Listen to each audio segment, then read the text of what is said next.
Most welcome to Humans TV Africa. You are watching us live at Humans TV Africa. We're a charity organization that does sensitization, advocacy, and all issues to do with human rights. But of course, we want to empower people, get out of the poverty levels that they level them in Africa and, of course, across the world.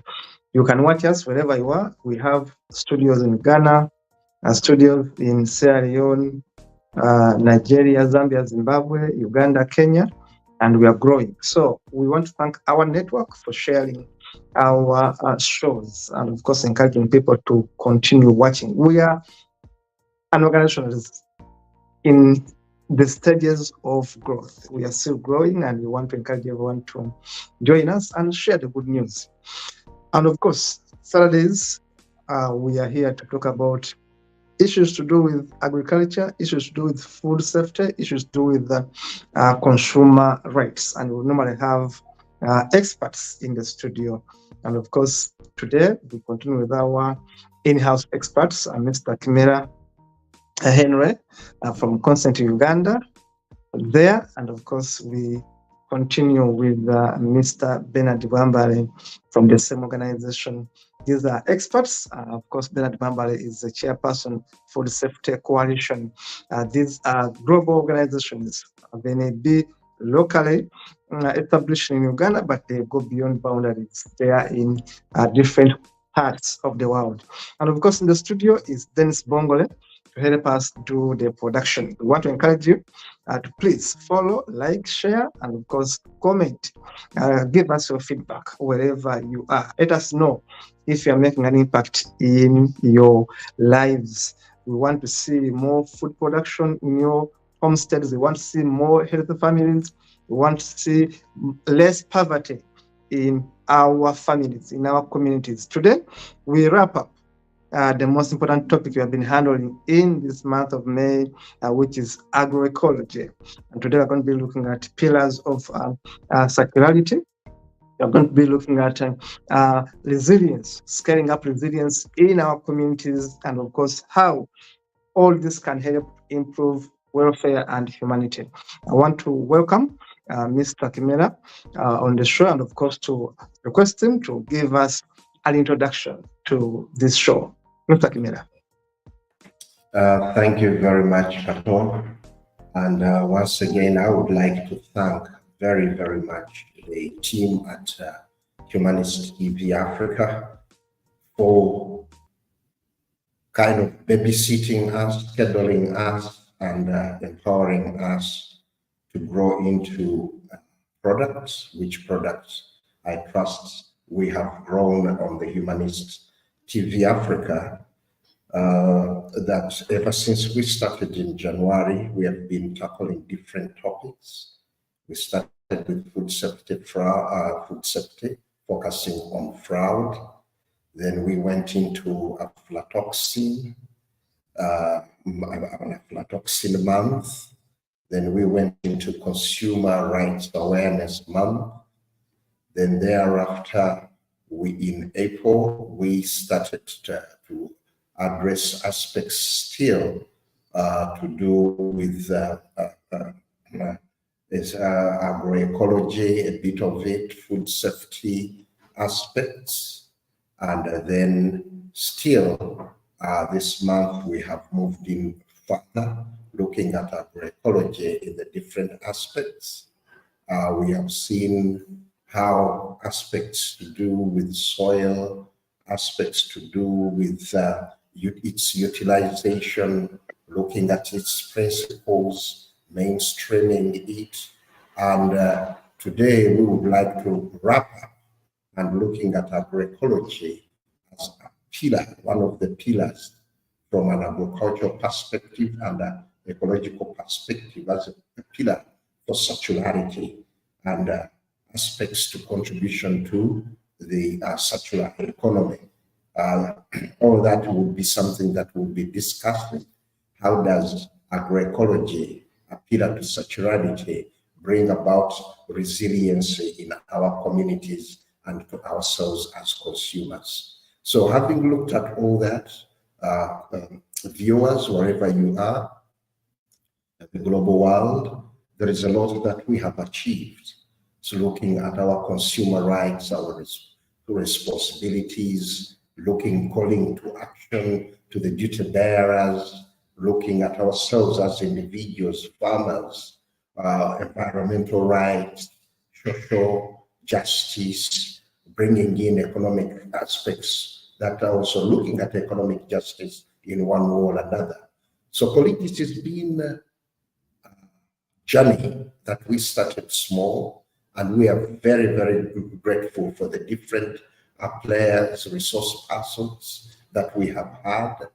I trust to our viewers, you recall Professor Achille Okaya coming in to lead us through, and then we had Agnes Chirabo, Professor Achille Okaya from Makerere University, Agnes Chirabo from Food Rights Alliance. We also had the different players, John Chiwagalo and the team from Slow Food Uganda. And we would like to thank our colleagues, Pelham, to thank the Hub of Knowledge, of Ecological Knowledge, still hosted at Pelham, for coming in, then bringing in the different players, Albert, we had Richard, then we have had Julius. To crown it all, Bernard Wambale has been here to share us his perspective of all the things that we are going through. So it has been a 5-month marathon. I can't sum it up, even if you give me the whole today's program, because we have covered quite a lot and we have learned quite a lot. So I wish to thank you very much for hosting us, and I look forward to have further deliberations today on. And still, Paul, I will never stop thanking you. And like you always say, each session is a learning session for you. So today we bring in another element to learn about its circularity and the circular economy, linking it with agroecology. Thank you very much. Thank you so much, Mr. Kimera. Thank you so much for, of course, all these educative episodes. I say yes, I am a student in the School of Life. We continue learning new things. And of course, one of the purposes of Humanist TV Africa, I told you, we are a registered charity organization. We want to impact on the lives of our people through media, through social media, because we know that much of what's happening on social media is things that are sensational. So Humanist TV Africa looks at the different way. How do we use social media and impact on the well-being of our people, other than making them laugh and be happy, have all this kind of fun? But how do we also promote something very, very, very developmental through social media? That's why we are saying, if it's agriculture, let us talk about it, because other channels are not talking about these things. They are looking for numbers, they are looking for likes. But we are saying, how do we use social media to impact on our communities? It may be slow paced, but we know that we are doing the right thing. So I want to thank you so much, Mr. Kimera, for the team you bring on board. They build our communities. It is a slow process, but of course, those who benefit, of course, learn a lot, benefit from it, and the results may be seen gradually. So you never know. But we know from the feedback that people who watch are grateful. Now, let us listen to Mr. Bwambale Bernard. We are going to be giving us, of course, a recap of what we have covered in the month of learning on ecology, agroecology, and then you give us insights as far as the topic today is concerned, looking at the circularity of a pillar of security and how this all scales up resilience in our communities. To you now, Mr. Bernard Bwambale. Thank you so much, Kato, and thank you so much, Mr. Chimera Henry and Bongole, for always creating the time to have discussions around the subjects that matter. And of course, today I am glad to give all of us once again a snapshot of where we've come from, but also reflectively looking at the topic of agroecology. And then later, I will try to do a little bit of an introduction to today's topic, which then Mr. Chimera will take us through. To begin with, we asked ourselves at the first day, who feeds the world? Who is feeding us? And we agreed that the world is fed by soil. So the soil that we have is actually responsible for our feeding and for our survival.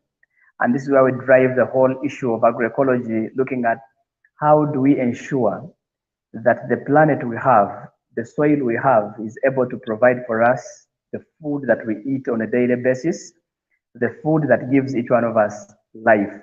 And so when we started this discussion on agroecology, we looked at soil health, looking at how do we ensure that our health, rather our soils are healthy, and so they are able to produce healthier food for a healthier planet. So looking at agroecology, we begin with the soils, making sure that the soil in which we are going to plant the food that is going to give us life, is actually healthy, so that the food that comes out from it is actually safer for humanity. So looking at how do we keep our soil safe, we had, of course, experts coming to tell us that, well, we can keep our soil healthy and yields more even without contaminating the soil with chemicals. We've seen that as the world grows, a lot of chemical use is being, it's what we see on a daily basis. People think that they can only produce bulky when they actually use chemicals. And we disapproved this during the course of the 2 months of discussion around agroecology, that you can actually use agroecological principles to actually keep your soil safe, but also keeping it for now and the future generations. Looking at the organic ways of keeping our soil safe, how do we make manure, how do we make fertilizers that are biologically made, how do we make compost, how do we make the different soil health options that we can have to make sure that our soils are healthier, but also they are able to give us healthier food. We actually learned that every time you're applying a chemical in your soil, there is a risk that you're actually going to contaminate the soils. And when you contaminate the soils, it means that the future generation is not likely to actually find the soil safer. And that is one of the reasons why the soils of these days, if you don't use a chemical, then they don't produce, because we have already contaminated them. But through agroecology, we said, well, you can still use our biological means to bring back the soil to normal and is able to sustain us now and also our children and our grandchildren to come in the near future or in the other generations to come. So that is something to do with soil health that we really looked at extensively. But also we went ahead to understand the different principles that surround agroecology. Why are we even talking about, agroecology? And we dived into looking at those different pillars, looking at the aspects around resilience, that if you want your soils or your land to be more resilient or sustainably producing food, then you must go into the agroecological principles. We talked about, of course, the cultural norms, that this soil or this kind of cultivation was there before, but because of advancement in science and people wanting to, quick things, people went into advancing the science and coming up with rapid solutions. But of course, the cultural dynamics tend to run away when you run away from agroecology, because with agroecology, it would mean that we are using our indigenous seeds, where Bernard would be having his indigenous seeds and he can give the seed to Henry and Henry can give to Kato and another one. So you find that you have your cultural norms, how you interact with each other in the same ecosystem to produce healthier food. Looking at other things to do with, okay, if it is economics, we're looking at issues to do with diversity. That in agroecology, we are promoting diversity on the farm. So on the same farm, for example, you have animals interacting with plants, interacting with microorganisms, interacting with, other living organisms within the same ecosystem, where one is supporting each other. So take an example, if you have your worms in the soil, and then these worms, they keep opening the soil and the air is entering the soil, and then you're planting your seeds. So there's a lot of, circularity where each of the organisms within and around your place are actually interacting to give you, one, the best environment, and also the healthier food. So how do items on the same farm interact to make sure that they give you healthier products is an element of agroecology. And we see that disappearing over the years because of the chemical use, that people are using so much of the chemicals and they are destroying the fauna and flora that were actually available. And so these days it's a little bit difficult to see some of the microorganisms or to see some of the worms that were existing in our soils. So when you're talking about agroecology, we're looking at things, how the agro ecosystems are actually interacting.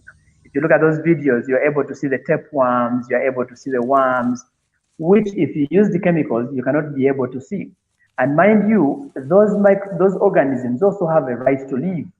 Every time you're spoiling the environment by putting, a lot of chemicals, we end up killing those microorganisms. And so our soils become a little bit weaker and they cannot produce food for now and the future generations. And of course, we dived into looking at agroecology as a means to food security and nutrition security. What that meant was that, okay, if you have a farm and you have different food items on it, it means that in the African setting, people eat what they have on the farm.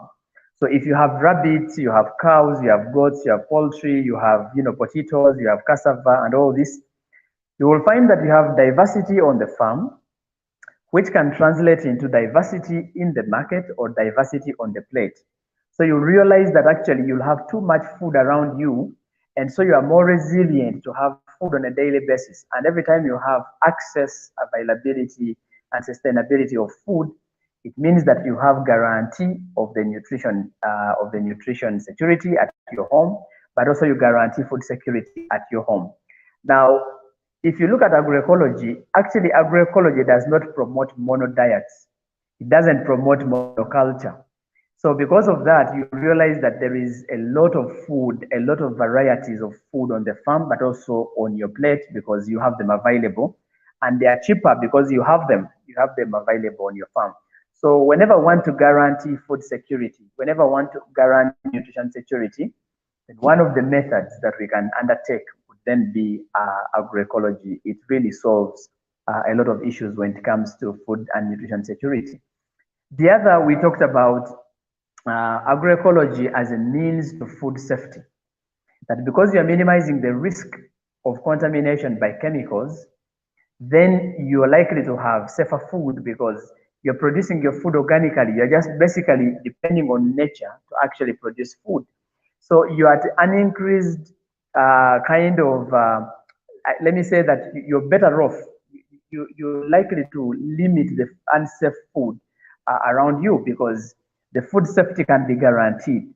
However, we always put a note that whereas you're doing agroecology, you must have proper food handling to make sure that the cycle of food safety is covered.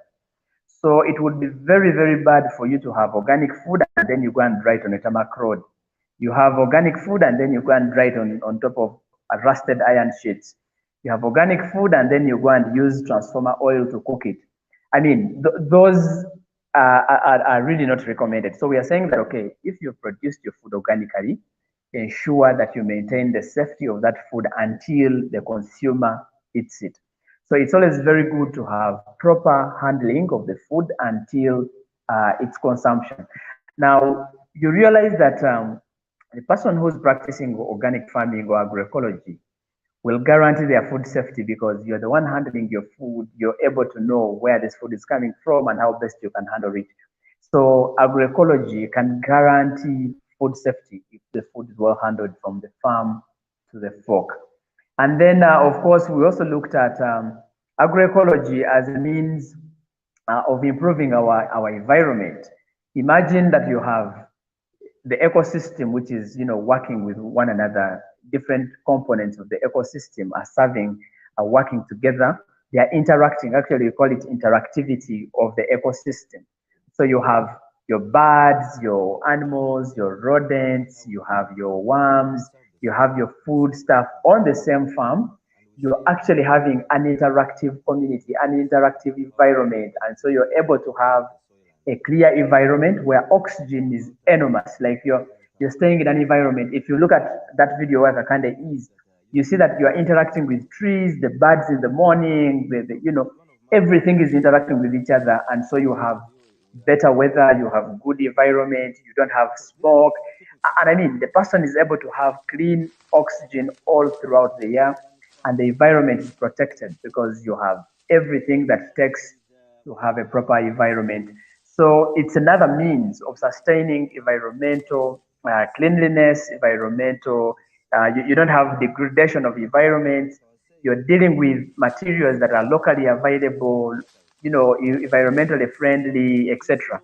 So at the end of the day, when we combine all of this, you realize that when you're practicing agroecology, you're hitting so many birds but with one stone. So we are meeting food security and nutrition. We are meeting environmental cleanliness or environmental issues are sorted. You're meeting data diversity. You're meeting ecosystems interaction. You have more incomes and you're more resilient, because you can imagine if you have many enterprises on the same farm, it means that you're likely to have different cells. In situations where the bananas are not working well, probably the beans are working well. If the beans are not working well, maybe the cows are working well. And you realize that everything on your farm can actually be used for something else. When you have harvested maize on your farm, that same maize, especially the cobs and the stalks, they go back to the soil and produce, humus and manure. And so this is where we're driving today's subject of the circularity. How do we make sure that there are no losses, there's no waste on the farm? Everything that comes from the farm goes back to the farm to produce food. Every food that you get from the farm and maybe you've not used, it goes back to the soil and feeds the soil. So this is where we're driving today's subject of now the circularity. So this is, I think, the background and the relationship between the different aspects that we've been talking about over the years, rather over the 2 months. But of course, maybe lastly, or something that I've not reflected on, was about the governance. How do we ensure that governments support this cause to make sure that if people are coming up with organic products, with agroecologically produced products, how are they supported? Where is the enabling environment for agroecology? How do we support research innovations around agroecology? How do we ensure that agroecological products are actually reaching the consumer, are reaching the market? And how do we ensure that research around that area is promoted so that we can have the benefits of agroecology wholesomely? So I think those are the basics that we had looked at in a more kind of structure.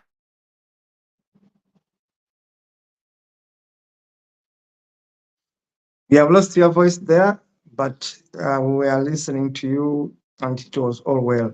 Now, thank you so much, Mr. Bernard Wambale, for that very illustrative talk on agroecology. You have summarized it in a way we have covered it, and of course, I've linked the pillars there too. Now, Mr. Kimera, you're talking about pillars to circularity. Please take us through that, the pillars to circularity, and how, of course, it can help us promote resilient communities and, of course, improve on our humanity as a whole. Let us hear from you from that perspective. Okay, thank you very much, Kato, and Bernard, thank you very much for leading us through the process. It has been rich, and as Bernard crawled, walked us, and ran us through the whole months, showed us where we started. And when you look at the aspects of agroecology and why we decided to call it as one of the pillars for circularity, you'll find that the elements that are in agroecology are well aligned with the elements and the principles that are in circularity and also going into the circular economy. When you look at circularity in general, it refers to an aspect that aims to minimize waste and maximize resource usage and utilization, bringing in efficiency. And when you go into agroecology, the same aspects are in aspects of regeneration, aspects where the aspects of extraction are done, and then once they are extracted, production is done, and this is where sustainability is required, like it is in agroecology. We come in to consume them sustainably, then we reuse them, or we recover what is there and then go into what we would say zero waste or net zero waste. Then we return it back into the ecosystem. That is regenerative. So when you look at circularity and the circular economy, you find that agroecology, as in agriculture and environment, plays a major role in a circular economy or in circularity, as it provides us with the raw materials, the raw resources, as in the environment. You look at the soils from which food will be utilized. You look at aspects of let's say, whatever we harvest from the environment, we utilize it into sustainable production. We consume it, we use it. Once there is waste, then we go into the circularity aspect of zero waste, and then come into regeneration, bringing it back into production as a resource. So you'll find that all these different aspects are being discussed at the national level, we're being discussed at regional level and global. But now, what do we need to do as players, as proponents and promoters of agroecology or sustainable production and consumption? We need now also to look at a wider lens of circularity by bringing in the elements of the circular economy, or the approach, where the products are being designed in such a manner that they do not pollute, they don't bring out waste, they keep the materials, we continuously use them, continuously to bring in less, let's say, e-waste, bring in less pollution, and also become more responsible to keep materials in use. Regeneration of the natural system. Whatever that we have been used like wastes, we get back the biodegradable products and put them back into the system. You look at these days where we have a lot of plastic waste, young innovative children, and let's say, let me just use small examples where people are using used tires to make furniture, used tires as backyard gardens, used tires as tools of games for recreation, extracurricular activities for children in homes and so forth. So when you look at agroecology, why we are saying it is a pillar of circularity and playing a role of making our societies resilient, and as ourselves, we look at reusing, we need to rethink at how we source the materials we use, how we consume, how we reduce. You find that we have a tendency of throwing most of other things that we think we no longer use. But with rethinking, with innovation, we can repair, we can reuse, we can refurbish, we can remanufacture, we repurpose. So you will find that once we have repurposed many things, then we can cascade them into a new life cycle that will help the environment, that will help clean up the air, that will help even in production, so that we have got healthier diets and healthier aspects of life. So we have nearly zero waste and healthy environment. These aspects that we are linking agroecology and circularity, we can get more youth employment. The youth are the biggest demographic that we are having with regards to population. But now that we have got unemployment due to governance approaches, economic approaches, But when we start thinking from a circularity approach, we think wider.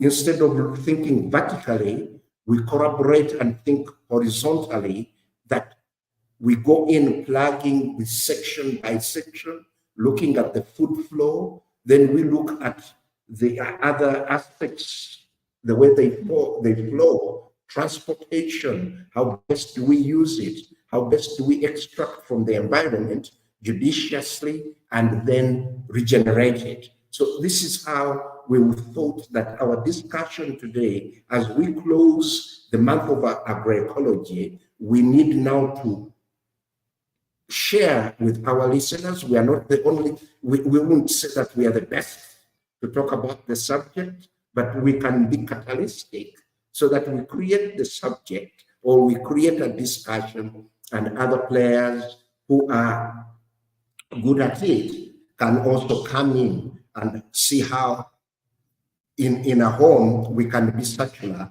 as we reuse the water waste to water our kitchen gardens. Then we can reuse our old mugs, our old clothes into something new, so that we contribute, we reduce on the carbon print or the emissions, so that we have got safer food, we have got more a more nourished planet, and we end up with one good health, one healthy planet, and we have more responsible human beings as consumers, where there is responsible production and responsible consumption.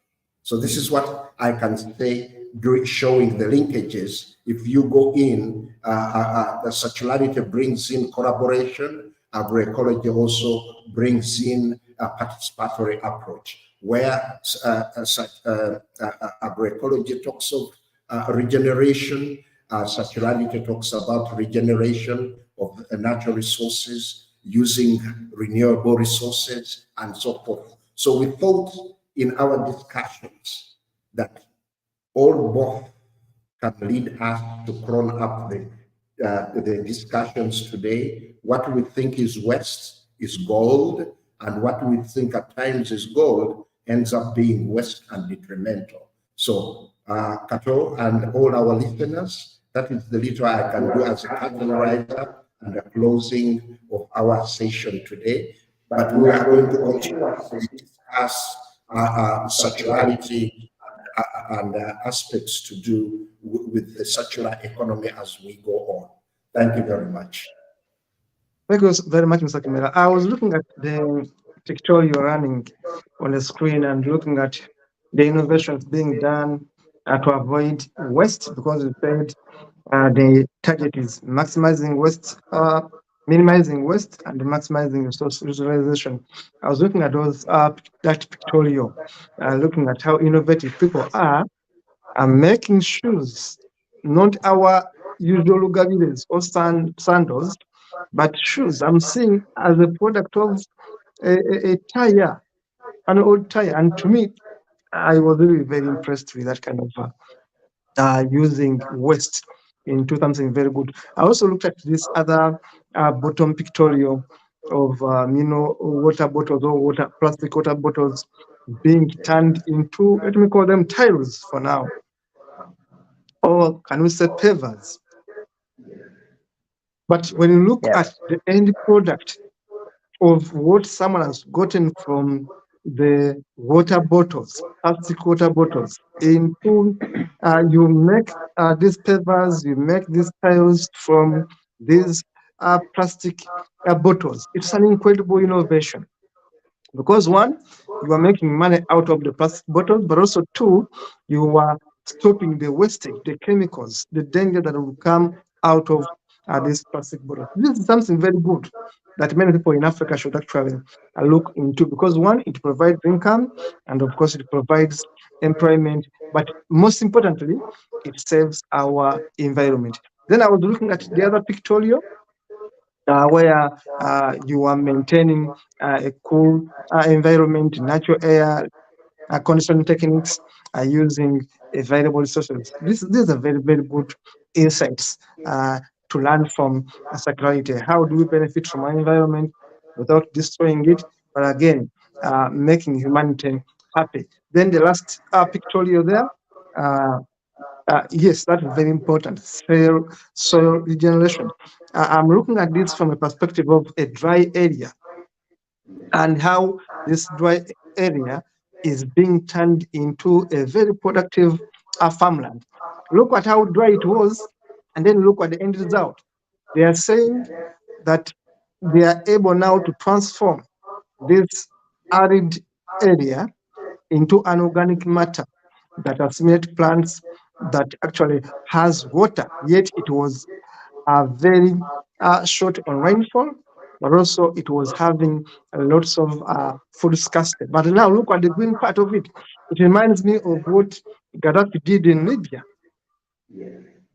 that he turned a very dry country into an agriculture hub. So these are opportunities we are learning, and we're encouraging our people. We can take these lessons seriously. But instead of relying on rain harvesting, rainfall to do agriculture, we can look at other methods people are using to make dry lands into productive areas. So to me, these are great lessons we are learning. And of course, we are learning circularity. How do we connect the earth with our lives? Bernard, let me hear from you, from whatever I've watched from Mr. Kimera. Let me hear your analysis going forward. Okay, thank you, Mr. Chimera, for taking us through. You know, these words look big, circularity, what, and then you want to think that they are very difficult things when people bring them from the other's perspective. But in principle, meaning small things actually, like Henry has told us. But from my analysis is that whatever we are talking about, when we want to go into the circular economy of agroecology, we need now to be thinking about, you know, there's what they call a system thinking. We need to take a system thinking approach. That I'm going to start an agroecological farm. So you start reasoning from the systems that you can actually connect with each other to make sure that you have this circularity, a loop closed. So you're looking at now who is providing which service that I can actually deal with. So when you look at the system thinking, it's really about looking at the long-term kind of approach, and you're looking at everybody that you can connect with to make sure that your principle comes out clearly. If you go into the circular economy without thinking in a system manner, then you lose it. Because in this way, you need to look at now who is giving me the inputs that I'm going to use. That alone creates employment for somebody who is actually providing the seeds or the inputs. And then someone will think about, okay, where can I position these inputs so that the farmers or whoever needs to have this approach can easily find them. It means that now you'll need someone who is transporting them somewhere or someone who is retailing them. So looking at that whole system, you're looking at, okay, where am I getting the seeds or inputs? Who is bringing them to the nearest to the people? Who is going to retail them there? How am I going to retail? All those are different actors that come in play. And so whenever we think about it in a system thinking approach, then it becomes easier for us actually to start creating dots on how do I link to who and where do I, at the end of the day, where do I want to go? If I am looking at this in the system thinking and I'm not able to dig or I don't have land, but I know that there's someone who's cultivating, then I can position myself in a way that the farmer is far away from the market and I start becoming either a retailer or a broker who will be taking these items closer to them. So looking at covering the gaps within the agro ecosystem, it is something very, very important. So once we've started thinking like that, in this kind of thinking, it means that even at the end of the day, I will need a policy to allow me to do this. I will need, you know, someone to provide me a particular item. I will need so I need to create those dots until I have a system around me that will enable me to undertake the circularity in it. But also at the end of the day, I will say, okay, what are my end products? Maybe my end products, I'm not able to use them, but there's someone else who can use them. Just like you've seen the plastic bottles. I may be the producer, but I'm not able to use them, but there's another person. So I need to know who that person is. If you go to the market, if we started our organic or agroecological market somewhere, I am able to bring the food in the market, the consumer is able to buy the food, and other persons are able to, but what about the waste that comes from that food? What else can we do with that waste? If you come to Africa, you'll find that most of our markets are dominated with waste, food waste. A lot of heaps of garbage that is not actually being used. Another private person will think that, okay, how do I use this waste to create something like maybe organic manure, which can go back to the farmer. So you'll find that the farmer has earned the money to give us the food, but also someone at the end of the tail is earning money to give back the farmer organic manure. So this is what we look at when you're talking about, circularity, looking at covering all the loopholes here and there. Away from system thinking, assuming that now we have this idea of, well, I'll think about everybody across the value chain, then I need to think about the value that can be added to whatever I'm calling waste. That's what in the principles now, what we call value creation. Like, you need to create value chains from, one value chain has to give you another value chain. The other time during the course of the week, I was making a presentation and I told colleagues that food waste alone has a value chain. Like, you have value chain for food waste. And someone was like, no, but how do you do that? So if I take banana in the market and this banana is not able to sell, and maybe I make a loss, maybe it has gone bad because we don't have maybe coin or something, there should be a value chain for that waste. How do we collect that waste? How do we process it? How do we make it manure? How do we transport it back to the farm? How is it applied? That is already a whole value chain of food waste. So what somebody would call food waste, we need to make sure that we create value for it. So the question is now, where are the private entities, or where is government, or who are those partners that can actually add value to waste?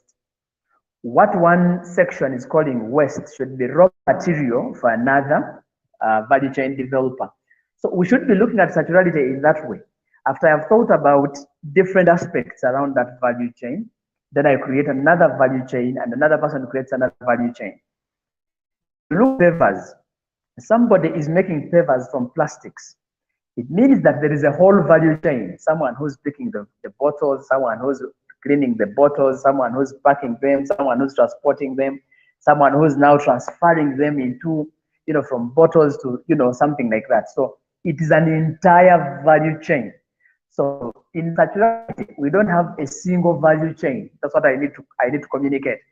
One value chain must give us another value chain. So you have endless value chains until the raw material becomes a raw material for another thing. So until the waste of another thing becomes a raw material for another thing. So this is what we are calling circularity. So you are basically moving around the same thing, but making different products, making more money, making more resources available to the communities. So that is value chain. So from system thinking, you come to think about value creation. What value do I get from what? And then after creating the value creation, now you start talking about value sharing. How do I share the value that I get from this? Partly is what we are doing. We can share the value of agroecology. We can share the value of the products that come from agroecological systems.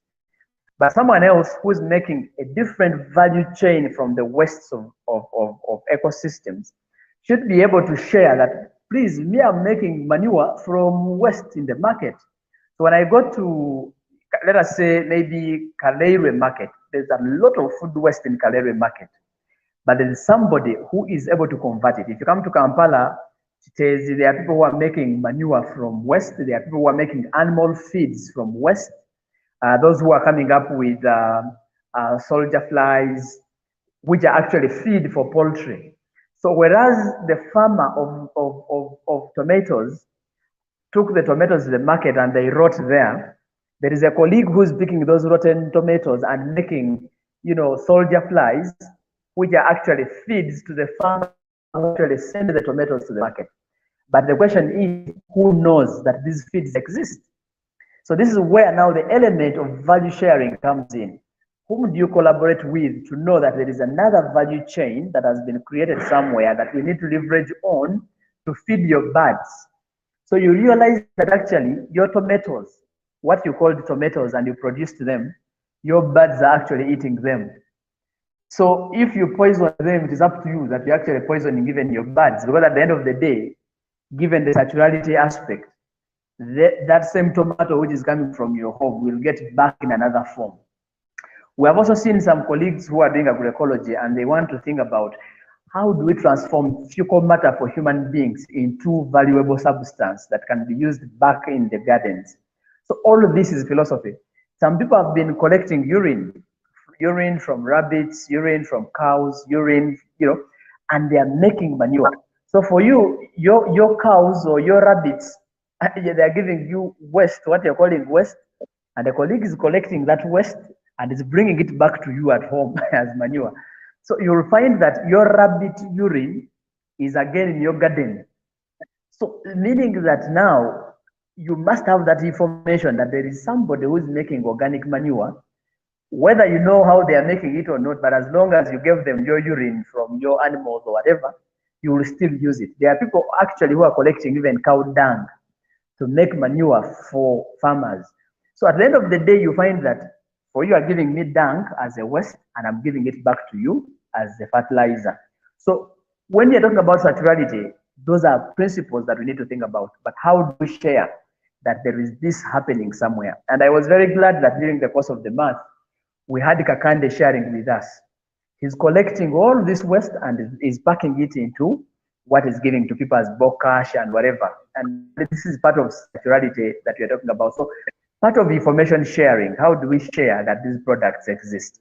How do we ensure that now somebody is doing organic or producing organic products somewhere, and how do we market them? How does this information reach out? What was waste initially? We brought it into the system thinking, we created a value chain for it, and now we are sharing information about it, and it's coming back to you, you who actually was the generator of the same. And then, of course, after you've shared this information, all this, there's what we call resource stewardship. Looking at now, how do we ensure that the resources around us, we keep track of them? How do we jealously keep the resources around us? Because you don't know what that resource can do to another environment. If you look at, there's a story that is told in Uganda when the colleagues were constructing the airport. Some people took soil from Entebbe and they took it either to Israel or other countries. And it's that soil that people are using to produce a food. So the question is that if we did not handle this soil well, how would another user use it? So as a matter of fact, stewardship of resources would mean that the resources around us, because we are not sure of who is the next user, we need to jealously keep them. And actually, I use the word jealously to mean that you should handle it as if you don't want to lose it, because that is the resource you have that can be productive to offer you something else. How do you choose the resources around you? How do you determine how to use the resources around you? Use them sparingly, knowing that someone else has to use them tomorrow. If there is no one else to use them tomorrow, just know that you yourself will need those same resources tomorrow. You've seen that many times when animals die, or when insects die, or when there are organ pieces of things buried somewhere, if you go and plant a banana there, you find that that banana actually yields more than other bananas elsewhere. So every resource around us is supposed to be jealously guarded to make sure that it becomes important or useful for the next user. And then, are we able to trace our resources?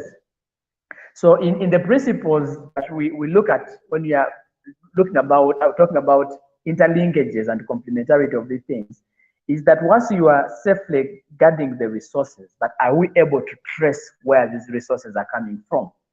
So if someone is making shoes from plastics, are we able to tell where those plastics came from?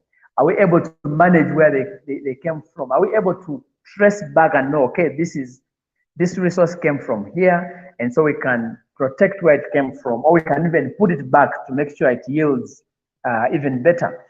So we need to be careful when you're handling environmental aspects when it comes to agroecology.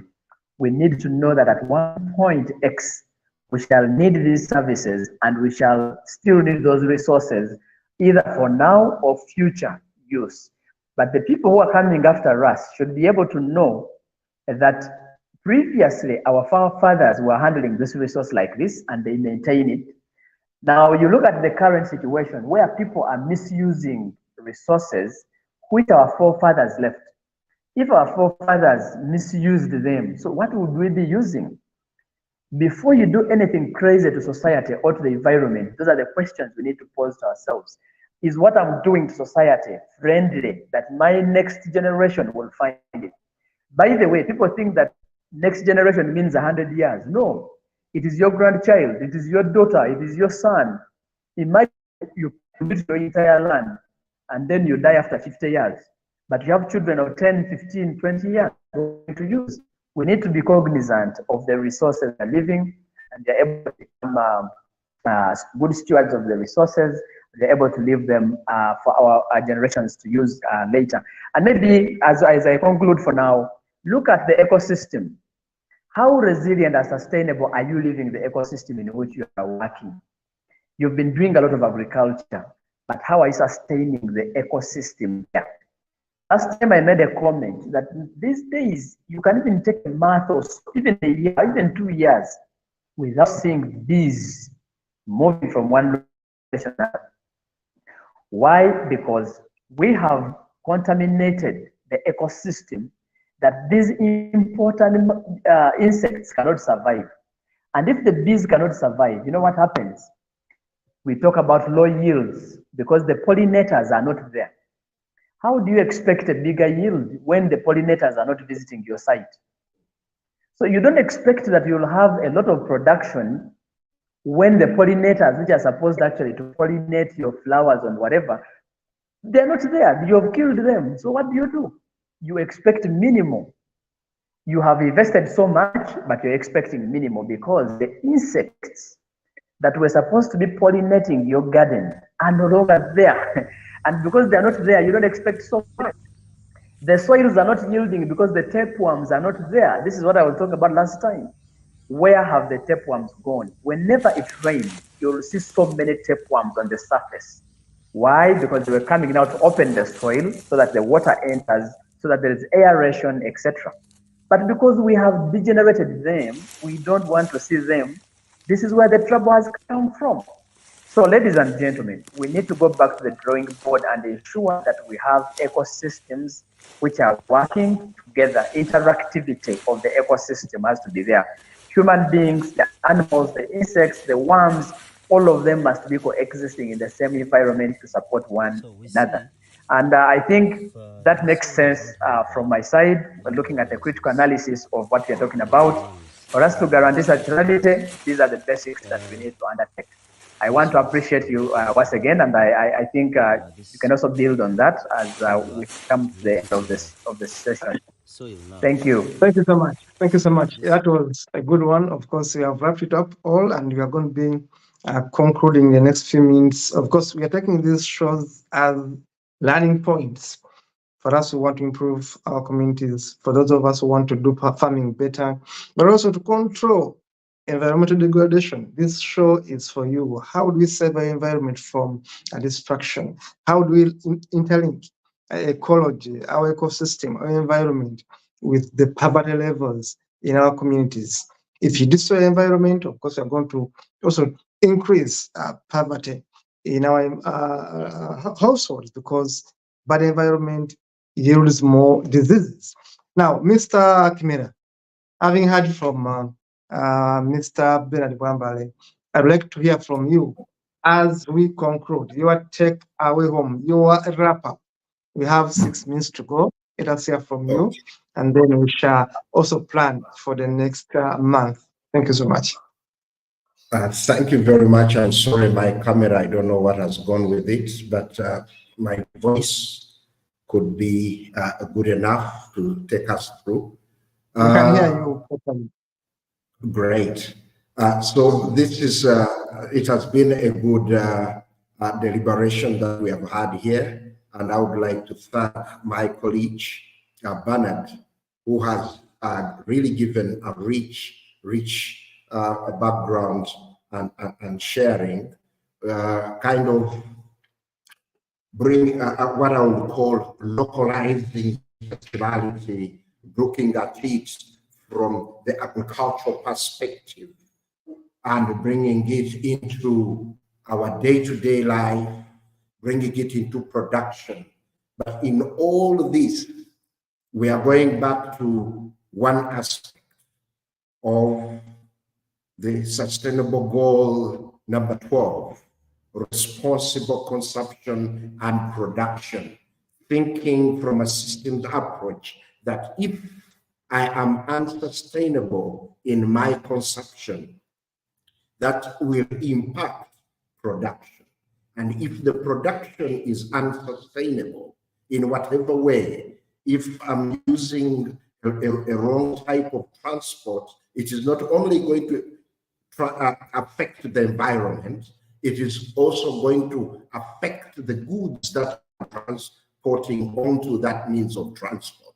So the systems thinking, like we have it in the sustainable food systems, and then agroecology, linking it with circularity, and now looking at the circular economy. So this doesn't leave consumers behind. It makes sure and it says that consumers, as you are consuming, you should be responsible. As consumers, we are consuming, we should call for sustainable production. Production of produce as in food, production or a service as in health, as in transport, as in goods and services, or as a product, even sustainable service provision in hospitals, call to action government through sustainable governance, we will have a circularity and have a circular economy that is sustainable now. So ladies and gentlemen, having brought this in, it doesn't only look at agriculture, but it looks at social, economic, and environmental aspects. So it is our responsibility, and I would like to say we are going to continuously bring the elements of circularity in our discussion. We are closing the aspects on agroecology. Next month, we are going to be, next month there is an observation of food safety. This on 7th June is the World Food Safety Day. So at Consent, we are going to take a month of awareness on food safety, but we'll be bringing in the nutrition aspect, and we're also bringing in the aspect of circularity in all that we are going to be discussing in the month. We'll be starting in Fort Poto Kasese, then we will be going to Mbale. After that, we will be going to Gulu, and we will crown the month of food safety awareness in Kampala with different players. So, Kato, we would love, and we plan to even show you, colleagues on the Human TV, the continuous process that will be in markets, in schools, with local governments. So we'll see how best we can bring you some of those sessions here on Humanist TV Africa. So thank you very much, Paul and Dennis, and all the viewers of Humanist TV wherever you are globally. We look forward to enriching each other and continuously be a strong team for a better world, one healthy world. Thank you. Thank you so much, Mr. Kimera. Now, Mr. Bennett, you are going to be the one to close this show with that parting shot. You have about 2 minutes to give us that closing shot from you. Well, thanks. So we really want to appreciate Humanist TV for giving us the opportunity to speak to our people out there, but also for those who are following us for taking your time, your data, your resources to ensure that you listen to this. And we hope that you are learning every single day. We also feel happy to receive your comments to ensure that we are able to, improve the show, but also maybe give you more clarity on some of these elements. But we are very grateful, and we are committed to every now and then reach out to you with different aspects in regards to food safety, consumer rights, etc. And we are really grateful for the honor. And as we begin the new month of June, we shall, of course, be here sharing with you every now and then. Maybe as I conclude, there is something very important that I feel that members should know. There is something called antimicrobial resistance, which is coming up on board these days. Many people are not responding to treatments just because agroecology has been thrown away. So people are dependent on so much of the chemicals, on drugs. So by the time you go and now get sick and take the antibiotics or drugs, they're not working. Why? Because we've thrown away the realities of dealing with antibiotics. We're now eating antibiotics in animals, in fruits, in vegetables. I mean, there's a lot of stuff that is happening to our health and also our economy. So we call upon everybody, if we can, of course we should start practicing agroecology, look out for healthier food, eat healthy so that we have a longer life and we become more productive. Otherwise, I want to thank you and catch up again next weekend. Thank you.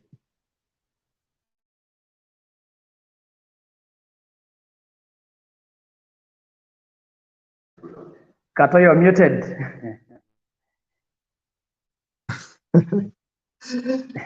Sorry.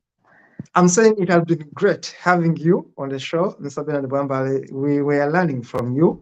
And of course, I've learned a lot from Mr. Kimera, and of course, from the guests that joined us this month, the month of agroecology. We have learned a lot, especially on how to safeguard ourselves, how to make sure to have better harvests as communities, as families.